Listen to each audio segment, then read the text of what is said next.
Cartago delenga este. Urben latiricium evenit marmorem reliquit. Vini, vili, vec. Fabrum essesuae cenque fortunae. Ceterum, cencero, Cartaginem, F. delendem.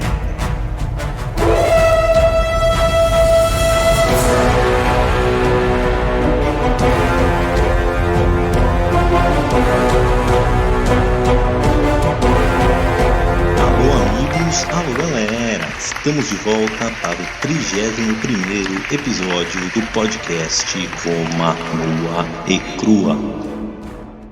Quem vos fala é Bruno Prandi e no backstage ele, o tutor Douglas De Brito. Eu sou o Douglas, você não é o Douglas. Nosso mural de recados. Mural de recados. Roma nua e crua.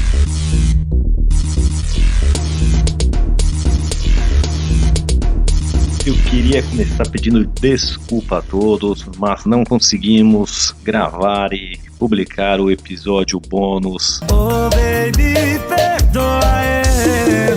A gente sempre publica a cada 10 episódios, mas devido a mudanças, provas e trabalhos para serem entregues na faculdade, problemas com o horário, não conseguimos deixar pronto, então a gente vai lançar o episódio bônus assim que terminarmos a Segunda Guerra Púnica. Então faltam aí uns 2-3 episódios, e aí quando a gente terminar já faz um especial falando de todos os impactos da Segunda Guerra Púnica em Roma. Dito isso, agradecer também os feedbacks que a gente vem recebendo, várias pessoas aí no Twitter, no Instagram, no Facebook, entrando em contato com a gente, dizendo que estão gostando, estão divulgando, compartilhando. Então, muito obrigado a todos. E quem ainda não compartilha a gente, segue a gente, por favor, faça e divulgue para os amiguinhos. Dito isso, meus amigos, vamos para a recapitulação. Então, na semana passada, a gente viu os 2 anos seguintes pós a Batalha de Canas, aquele cataclisma que se abateu sobre os romanos. Então, após a Batalha de Canas, o norte entra em revolta, os gauleses do norte expulsam os romanos do seu território, dizimam mais 2 legiões romanas que estavam lá, a Sardenha entra em revolta, a Sicília entra em revolta, os macedônios entram na guerra contra os romanos, se unindo aos cartagineses, e na Espanha foi onde os romanos tiveram um único alento, porque os irmãos Cipião conseguem vencer o Asdrúbal e impedir que ele vá para a Itália juntar a seu irmão Aníbal. Então é daqui que vamos começar hoje, já no Teatro de Guerra Espanhol. Facciamo os nomes ingresso em Bruno Prandi Podcast Roma Nua e Crua. Irmão Cipião e principalmente o Públio Cornélio Cipião, ele está lá na Espanha com autoridade pró-consular imperial. Então isso quer dizer, quando um romano é pró-cônsul, isso era um cargo que tinha para as províncias romanas, então você manda alguém lá com pró-consulário imperium, que era poder geral sobre a região, é como se você fosse o ditador da região, o que você fala é lei e por assim. Então os 2 irmãos estavam lá para tomar qualquer atitudes que eles tomassem, Roma está de acordo, entendeu? Então eles estão lá, eles conseguiram barrar o Asdrúbal. Até então o Teatro de Guerra Espanhol foi o único bem sucedido na guerra. O Gneu Cipião, irmão do Públio Cornélio Cipião, já tinha conseguido vencer uma batalha terrestre e uma batalha naval, roubado navios do Asdrúbal, e agora conseguiram impedir Asdrúbal de se juntar ao Aníbal na Itália. E é legal no Teatro Espanhol que a guerra Roma versus Cartago se torna uma guerra também entre famílias. A família Barca e a família Cipião vão protagonizar aí os momentos mais emocionantes e a disputa mais acirrada da guerra. Só pra gente também relembrar aqui o que já rolou nessa disputa entre famílias, digamos assim. Então o Públio Cornélio Cipião, ele foi enviado para a Espanha logo quando começou a guerra, antes do Aníbal cruzar os Alpes, de chegar na Itália. A Roma achou que ia lutar, né, nos territórios cartagineses, como foi a Primeira Guerra Púnica. Então o Públio Cornélio Cipião era um dos cônsules do ano, tá na Espanha. Lá ele percebe que Aníbal tá tentando cruzar os Alpes para chegar na Itália. Ele volta para a Itália e deixa seu irmão Gneu Cipião tomando conta ali e prosseguindo com os planos no teatro espanhol. Ele é o primeiro, Públio Cornélio Cipião é o primeiro a enfrentar Aníbal na Itália, na Batalha do Rio Ticino. E é uma batalha pequena que basicamente só envolve a cavalaria, mas Públio Cornélio Cipião vai ser ferido gravemente. Se não fosse seu filho, que também chama Públio Cornélio Cipião, salvá-lo, ele teria sido morto, e aí ficou nisso. O seu irmão Gneu Cipião, que ficou lá tomando conta da Espanha, já teve 2 embates, um terrestre e um naval, com os irmãos do Aníbal, venceu os 2, e quando tá no ano que rola a Batalha de Canas, Públio Cornélio Cipião volta para a Espanha com mais reforços para se juntar ao seu irmão Gneu Cipião. Então os 2 juntos ali têm um exército agora de cerca de 30 mil homens, e eles tinham vencido Asdrúbal, não deixando ele ir para a Itália, e Cartago mandou mais 2 exércitos para lá, para a Espanha. Um comandado pelo mago Barca, outro irmão do Aníbal Barca, e um comandado por Asdrúbal Gisco, da família Gisco, rival dos Barca. Mas tem lá 3 exércitos contra esse exército do Públio Cornélio Cipião e seu irmão Gneu Cipião. Não, hein? Excelente. Maravilha. Irado, irado. Então, após a vitória contra o Asdrúbal, os Cipiões, eles continuam a expandir a área de influência romana ali no território espanhol. Então, convocar novas tribos, eles vão chegar até a retomar a cidade de Sagunto, aquela que foi o estopim da Segunda Guerra Púnica, quando o Aníbal toma essa cidade. Então, eles retomam a cidade de Sagunto, aumentam, né, o seu território ali na Espanha, e como eles estavam com a moral lá em cima, eles também conseguem recrutar novos soldados, recrutar mercenários celto-ibéricos ali da região, cerca de 20 mil, aumentando as forças sob seu comando para 50 mil soldados. Eu já disse isso no começo, mas ali não tinham as tribos ibéricas, as tribos celtas, as tribos celto-ibéricas, e lá no cantão tinham os lusitanos, né, que ainda não entraram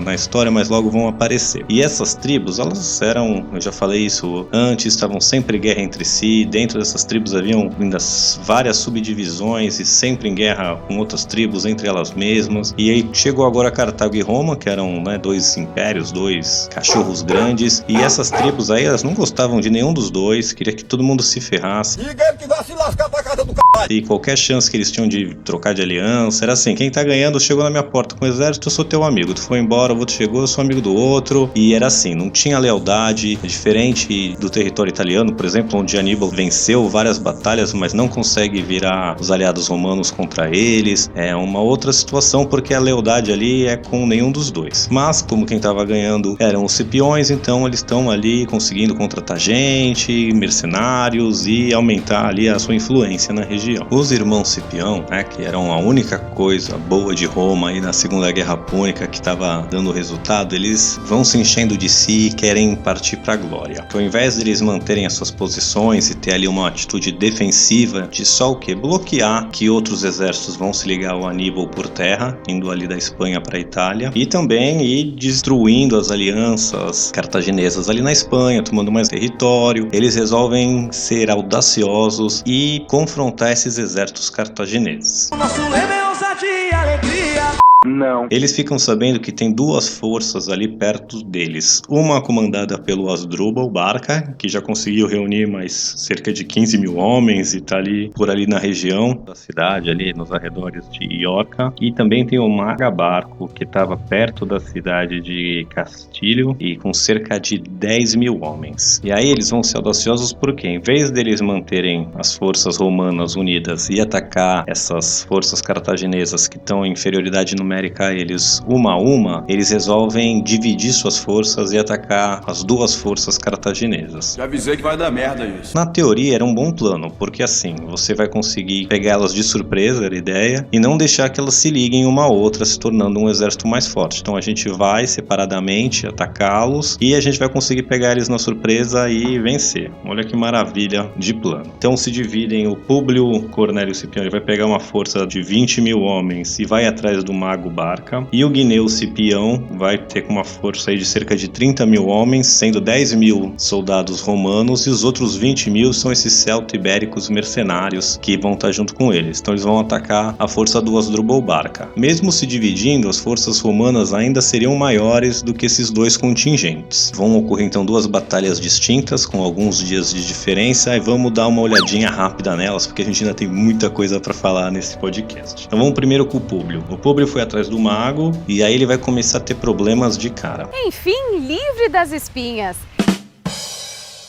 Por quê? O mago então fica sabendo que os romanos estão vindo atrás dele, né? Que o Públio está vindo atrás dele. E aí ele manda a sua cavalaria numídia, que era uma cavalaria leve, rápida, a melhor cavalaria do Mediterrâneo era considerada. E ela era comandada por um tal de Massinissa. É um cara que vai fazer, ainda vai ter um papel muito relevante nessa guerra, então só quero introduzir ele aqui sem falar muito dele. Mas essa força de cavalaria leve, o que eles conseguiam? Eles conseguiam ficar lá com a tática de bater e correr. Eles iam lá, atacavam os romanos, atrasavam eles, matavam um pouco, e aí quando os romanos se preparavam para contra-atacar, eles fugiam. E aí assim que eles voltavam a se locomover ou tentar pegar suprimentos, ia ser atacado e vai sendo assim. Então com isso, o mago vai conseguir atrasar muito o Públio, e ele então vai chegar mais tarde, ele vai conseguir ainda com essa estratégia remover alguns aliados do Públio Cornélio Scipião, dificultando também a vida dele. E quando ele vai chegar realmente para enfrentar o Barca, ele já vai chegar lá mais cansado, mais abatido, com menos soldado,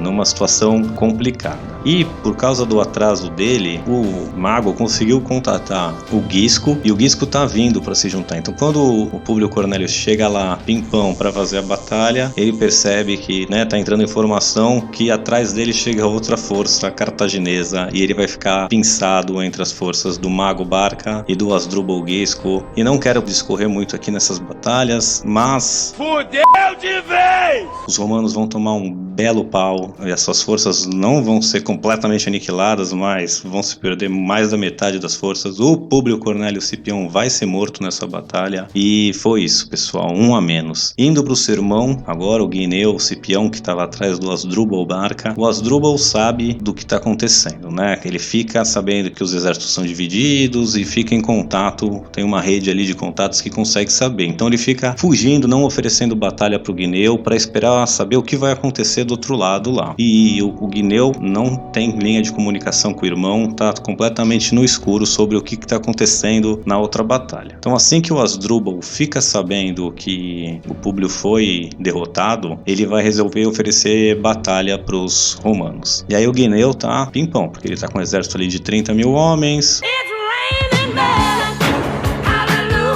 O Hasdrubal tem cerca de 15 mil, parece que está numa bela vantagem. E aí quando ele começa realmente a entrar em formação, se preparar para a batalha, o Hasdrubal também, ele percebe que os 20 mil celto-ibéricos mercenários que estavam com ele simplesmente desertam e o abandonam. O que aconteceu é que o Hasdrubal conseguiu comunicação com esses celto-ibéricos, e como eu disse, eles não tinham lealdade com ninguém. Isso até na cultura deles não era uma traição. Eles, ser mercenário é uma transação comercial. Tava me pagando 1.000 para lutar para você, o cara me pagou 2.000 para não lutar, eu vou não lutar. Não tenho que morrer e ainda ganho o dobro do que eu ganharia. Então ele vê esses 20 mil celto-ibéricos desertarem. What the fuck? E aí o exército romano já vai ficar em desvantagem numérica e numa desvantagem estratégica, psicológica e tudo. E aí também não vou discorrer muito nessa batalha, mas a batalha ocorre e os romanos vão perder. Gneu Scipião vai fazer uma última instância ali heróica, juntar seus soldados e lutar todos até a morte, mas os dois irmãos Scipião estão mortos. E o teatro espanhol, que era o único bem sucedido para os romanos até agora, se torna um completo fracasso. Agora parece que piorou. O que sobrar desses dois exércitos vão conseguir fugir, vão voltar lá para o rio Ebro na base de 218 a.C.,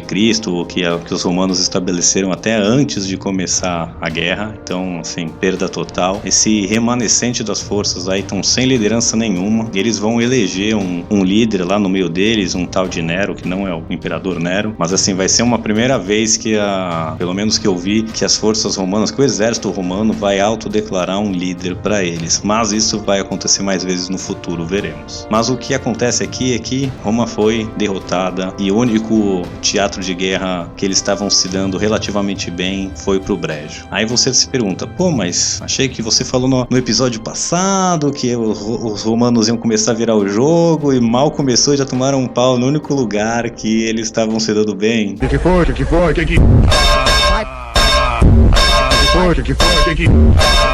Amigos, mas a obstinação romana é algo de outro mundo. E enquanto esse desastre está acontecendo na Espanha, coisas melhores estão acontecendo em outros teatros, e a gente vai dar uma olhadinha agora na Sicília.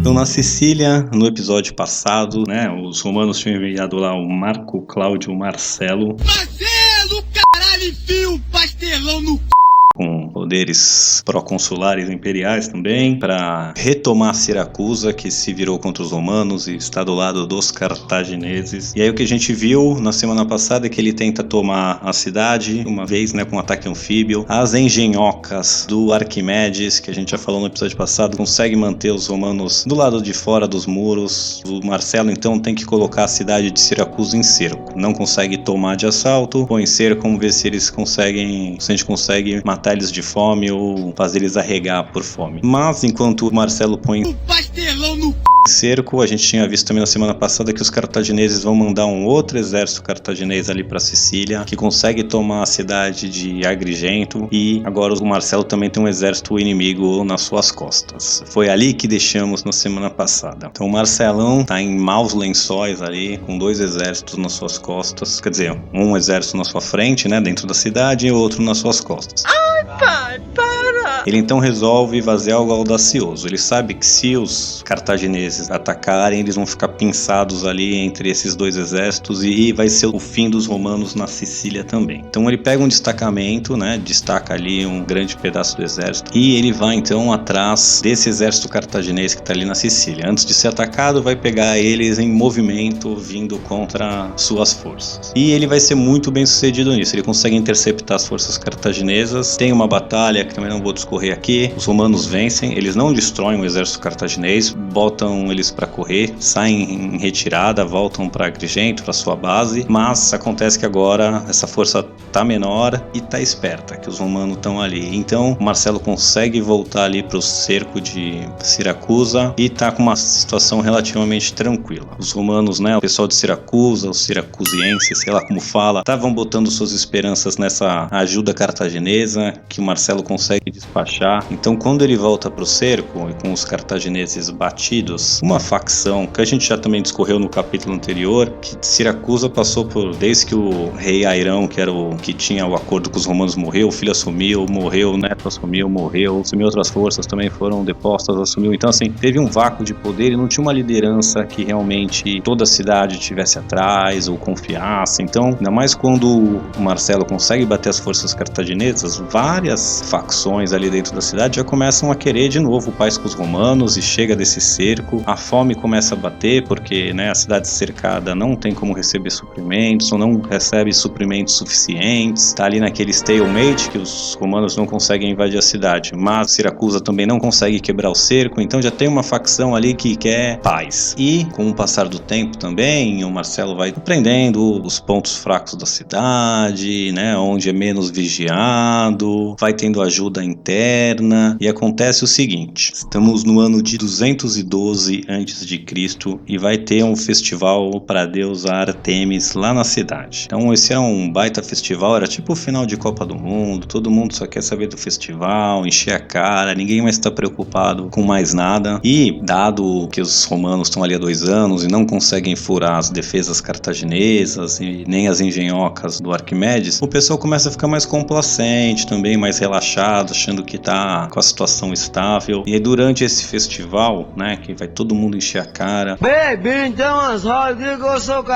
e como a cidade estava com pouca comida também, alimentos e tal, o que a liderança da cidade resolveu fazer é distribuir mais vinho para compensar a falta de comida. Então assim, barriga vazia, cheia de vinho, né, é muito legal para bagunçar, para fazer festa. Porém, para defender uma cidade sendo atacada, não é a melhor combinação. Então com o pessoal bem louco e bem bem desligado, pensando só na festa, o Marcelo aproveita, vai com um esquadrão de elite dele ali, no lugar menos defendido da cidade, e consegue escalar os muros e pegar os guardas ali, as sentinelas estão tomando conta desprevenidos, e matá-los. E abrir os portões da cidade. Aí, amigão, vira o pandemônio, porque, né, o pessoal doidão, sem entender nada, exército romano invadindo, saqueando, matando geral. Galera foge pra cidadela aí, quem consegue, o resto já vai ser eliminado ali, e os romanos estão dentro da cidade. E vai demorar mais um tempo pra conseguirem tomar a cidadela, mas vão tomar. O Marcelo queria o Arquimedes de qualquer jeito, né, porque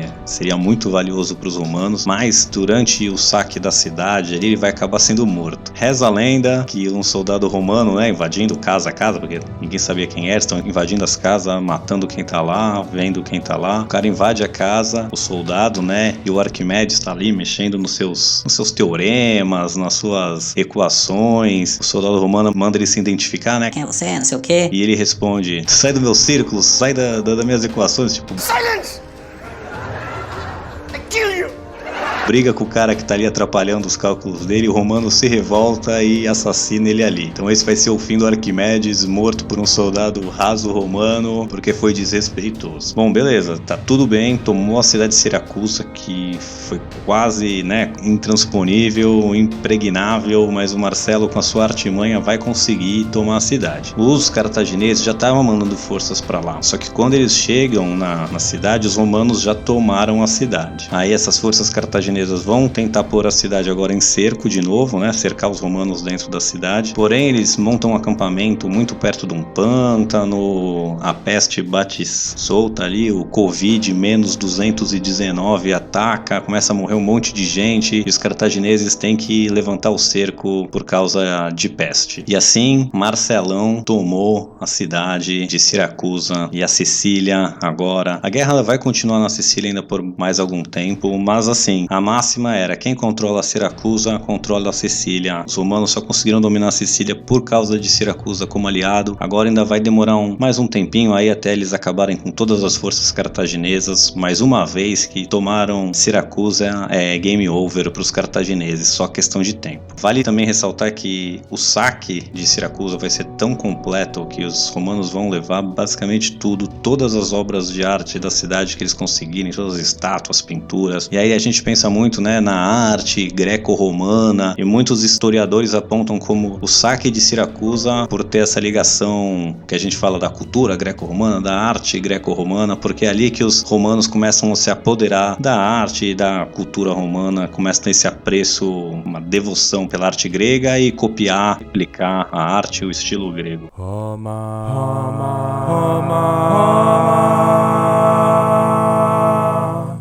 Roma, nua e crua. Queria falar da importância do cerco, da tomada também de Siracusa e da Sicília, porque é o seguinte: o Aníbal tá lá na Itália já fazem 4, 5 anos tocando terror, queimando tudo, saqueando tudo. Então assim, se não fosse basicamente o Império, vou chamar de Império Romano, né, mas toda Roma e toda a sua extensão tava dependendo muito de comida, de suprimentos vindo da Sardenha, da Sicília, porque a Península Itálica não tava conseguindo produzir, né, por causa da guerra sem parar. Então quando a Sardenha e a Sicília entram em revolta, como a gente falou no episódio passado, foi realmente à beira do colapso, porque ainda acabou o cesto de pão deles, acabou quem fornecia, e agora tomando a Sicília de volta, os romanos conseguem estabilizar muito a guerra, porque de novo agora eles sabem que vai ter comida, sabem que vai ter suprimentos, sabem que tem de onde tirar gente, soldado, dinheiro. Então é uma vitória grandiosa. Aí vamos dar uma passadinha também agora no front ali da guerra contra a Macedônia, ali na Ilírica.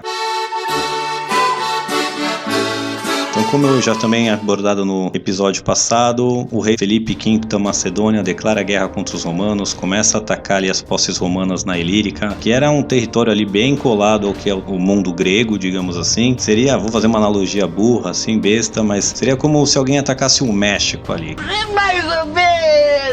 que é bem na fronteira dos Estados Unidos. Não é a mesma cultura, é um latino, seria o que pros gregos é bárbaro, é ilírico, não é que nem a gente, mas já é ali na Grécia, ou seria, já é ali na América do Norte, já é perto o suficiente para causar muito incômodo. Quando eles dominaram a Ilírica, eles fizeram questão de falar, não, a gente só tá aqui para apaziguar a pirataria, mas os romanos puseram o pé lá e nunca mais foram embora e foram expandindo seus domínios por ali. E agora o rei da Macedônia queria esses territórios de volta, estava num processo de expansão. Depois da vitória de Cana, se aliou, começou a atacar esses territórios. Os romanos mandam lá um tal de Marco Valério Levino, com cerca de 5.000 tropas. Ele não consegue proteger um pouco do território, mas perde algumas cidades, alguns portos para o Filipe V. E aí em cerca de 212 ele vai conseguir criar uma rede de alianças ali com outras cidades e outros reinos gregos, né? Já falei como era o mundo grego naquela época, mas ele consegue que principalmente a Liga Etólia e o reino de Pérgamo, que eram rivais da Macedônia de longa data, declarem guerra a Filipe V, consegue falar, olha, cara, os caras vão atacar vocês, assim que eles terminarem com a gente, vocês estão sempre em guerra aí um com o outro. Os romanos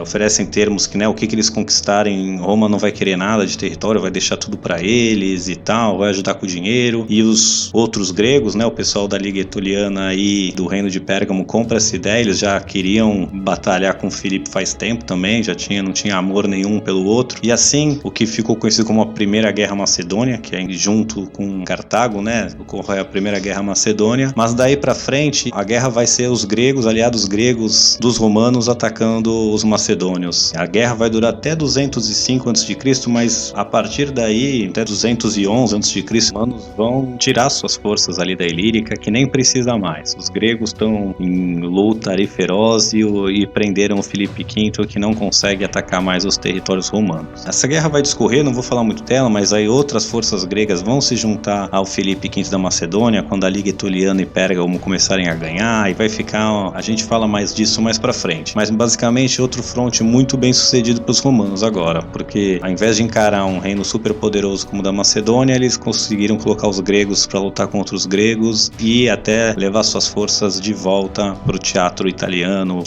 pros outros teatros de guerra. Boa, 06. Boa, garoto. É isso aí. Esse general Levino, que estava aí na Grécia, depois ele que vai voltar para Sicília e vai terminar de expulsar os cartagineses de vez. O Marcelo vai voltar para Roma, vai ganhar uma ovação, vai cantar de galo lá, e quem vai acabar com os cartagineses de vez, expulsar geral da Sicília, vai ser esse Levino. Uma coisa que eu não falei, queria ter falado no episódio passado, é as tropas que conseguiram fugir de Canas, tirando a nobreza, os cavaleiros, né, mas a infantaria que conseguiu fugir, cerca de 2 legiões, 10.000 homens, eles vão ser exilados, né, de Roma, eles vão ser pessoas não gratas e vão ser enviados para Sicília para serem exilados ali, como desonra, né? E o Levino vai pegar essas armas, essas 2 legiões, recrutar e usar eles também para expulsar os cartagineses. Depois, quando Sicília estiver totalmente na mão dos romanos, ele vai pedir para o Senado, né, aceitar essas 2 legiões de volta, mas o Senado vai dizer: não, volta para Sicília lá e vai cumprir o seu exílio, os seus fracassados. Vamos voltar para a Itália.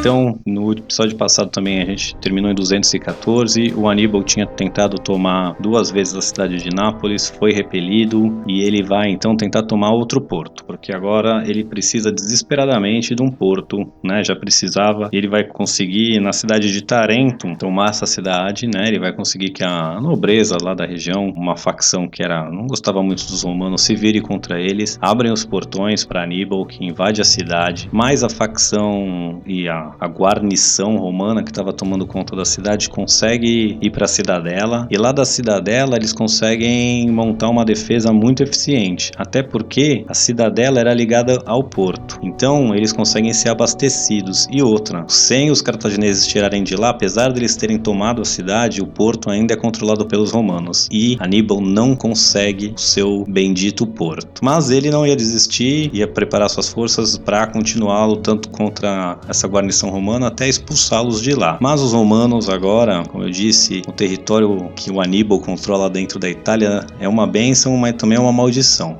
Lembra que a cidade de Capua, a segunda maior da Itália, que tinha se virado contra os romanos, se aliado ao Aníbal, o que acontece é que os romanos começam a atacar essa cidade ferozmente, põem essa cidade em cerco, e aí já estava lá faz tempo, e o pessoal de Capua tá desesperado pedindo ajuda pro Aníbal. Cara, vem nos ajudar, senão a gente vai cair. O Aníbal não poderia perder a cidade de Capua, era a sua base de operação, era de onde ele tirava a maioria dos seus suprimentos e soldados para repor, então ele tem que abandonar ali de tomar a cidadela de Tarento, de tomar o porto e ir aliviar lá o pessoal de Capua. Só que ele chega lá, os romanos fizeram o que eles chamavam de circunvalação, ou seja, eles põem em cerco uma cidade, né, que porcamente falando, colocar em cerco é só fechar as rodovias que chegam a ela, ou os acessos via rio, marítimo, mas corta ali os acessos da cidade. Mas a circunvalação era diferente, que era assim, não só cortar os acessos, mas os romanos criavam uma fortificação em volta da cidade, fazendo um anel, né, geralmente de madeira. Eles já fizeram isso numa cidade na Sicília, na Primeira Guerra Púnica, e depois, para não serem atacados, né, pelo Aníbal nesse caso, mas por qualquer outro exército, eles faziam outro anel protegendo eles. Então ficava a cidade, aí uma série de fortificações e muro fechando a cidade, os romanos, e depois muro fechando os romanos de qualquer ataque externo. Então quando o Aníbal chega lá para aliviar Capua, ele se depara com essa fortificação romana, tem várias legiões ali, cerca de 40 mil soldados. O Aníbal sabe que atacar os romanos em posição defensiva é a pior das ideias, e aí ele tem uma estratégia de como deslocar os romanos dali. Então ele resolve o quê?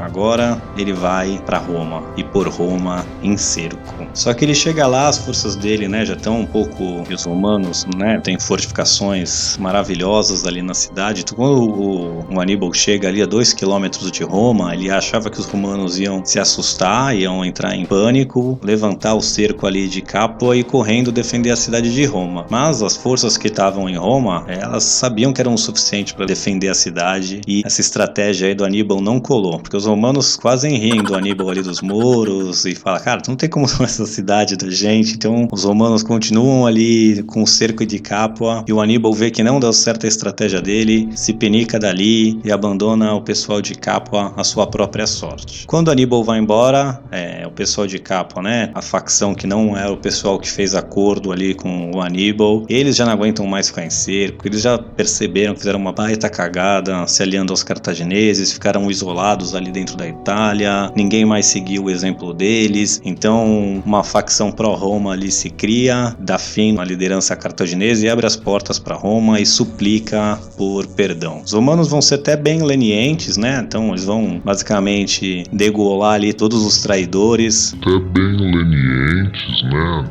Não. Mas a grande maioria dos cidadãos, os plebeus ali, eles vão deixar completamente quietos, vão só fazer a liderança pagar caro pela traição. De resto, voltamos a ser amigos, dá o dedinho e já era. O dedinho. Estamos aí em cerca de 210, 211 a.C. e a guerra basicamente voltou para o seu lugar de partida. Os cartagineses controlam a Espanha, os romanos já repacificaram a Sardenha, a Ilírica, a Sicília, então já está tudo em calma, só conseguiram trazer Capua de volta. Só tem o exército do Aníbal ali ainda causando no sul da Itália, mas ele já está também, como posso dizer assim, isolado, e essa é a diferença pro antes da guerra, né? Tem os gauleses no norte também, que eles já causaram com os romanos, mas não estão tentando invadir território romano nem nada, então os romanos deixaram para lidar com eles depois, mas tá assim. Então a Espanha continua com os cartagineses, a Itália com os romanos, e o Aníbal tá lá causando no território romano. Então agora a estratégia do Aníbal, ele precisa receber reforços o suficiente para conseguir colocar Roma em cerco e quem sabe vencer os romanos de uma vez por todas. Como o caminho da Espanha agora tá livre, né? Desde que os irmãos Cipião morreram, os preparativos começam para os seus irmãos da Espanha mandarem reforços e virem ajudá-lo na Itália. Os romanos então estão tentando achar alguém, alguma liderança para a Espanha ver se, né, barra esses reforços de chegarem. Porém, ninguém quer assumir essa bucha que era a Espanha. A Espanha era um lugar de tribos bárbaras, de lealdade zero, tinham 3 exércitos cartagineses lá, os romanos foram aniquilados na região, então ninguém queria ir, era uma bela de uma bucha num território que não traria glória pra ninguém queria assumir essa birosca. Até que um dia, o Senado, tentando convocar alguém se dispõe, se apresenta, se voluntaria para assumir a liderança para Espanha. Um dia alguém levanta a mãozinha lá e fala: Eu quero esse cargo, eu quero ir para Espanha resolver essa parada. Aí o Senado manda ele chegar na frente, então vem aqui, se apresenta. E aí quem sobe lá é Públio Cornélio Cipião, o Cipião Júnior, o filho do que morreu na Espanha. E aí o Senado fica desolado, porque ele era tudo o que eles não queriam, O Públio Cornélio Cipião era um cara muito jovem, 25 anos ainda. Ele era o oposto do que o Senado romano estava fazendo, Cor da velha guarda. Ele era carismático, ele era muito jovem, era até ilegal assumir o cargo de procônsul com 25 anos, mas ele era o único que se dispôs, Ele tinha uma boa reputação militar, mas não na liderança, como soldado ainda. Então o Senado, apesar dele ser a única opção, se nega. O cara tinha cabelo comprido. A velha guarda, tipo Fábio, esses senadores estavam revoltados. Quem é esse moleque aqui pra achar? Você é moleque! Mas esse moleque é um dos personagens mais fantásticos da história romana. Então o Senado não o aceita, ele vai apelar ao Comitê Curiata, que era uma assembleia romana de quem tinha posse, quem é o pessoal mais pleiba. Essa assembleia vai dar a liderança para ele, a contragosto do Senado, e porque ele era a única opção. Então ele vai pegar uma força aí e vai para Espanha em 210 a.C. Ele vai se juntar às forças que tinham sido derrotadas lá, juntando ao todo, são cerca de 30 mil soldados. Ele vai chegar, vai começar a pôr o pessoal para trabalhar, se inteirar da região, onde estão os exércitos cartagineses, fazer alianças e principalmente treinar o exército. Esse cara era compulsivo com treinamento, então ele treinava táticas, manobras militares, cerco, tudo que era possível, e ele também tinha uma mente brilhante e ele delegava muita autoridade para os seus líderes, assim como Aníbal fazia também, que os seus líderes de unidades tinham muita autonomia para decidir o que fazer, na hora que fazer, então ele treinava o exército e as suas lideranças para atuarem independentes e também em conjunto. Então ele vai passar aí o ano de 210 a.C. basicamente treinando essa figura fantástica. E por hoje é só, pessoal.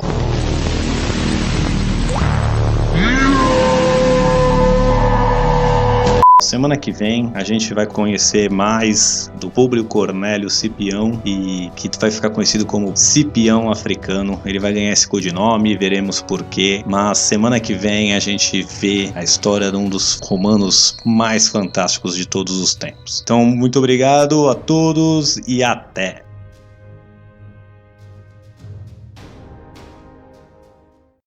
Ainda estão aqui? Já acabou. Vão pra casa. Ah, claro, vocês estão esperando que eu conclua o episódio. Pois muito bem. Este episódio foi escrito e apresentado por Bruno Prandi e editado por Douglas de Brito, este que vos fala. Se gostaram deste episódio, se inscreva utilizando seu agregador favorito. Caso queiram entrar em contato conosco, envie um e-mail para romanuicrua@gmail.com. Agora vão! Desliguem o podcast.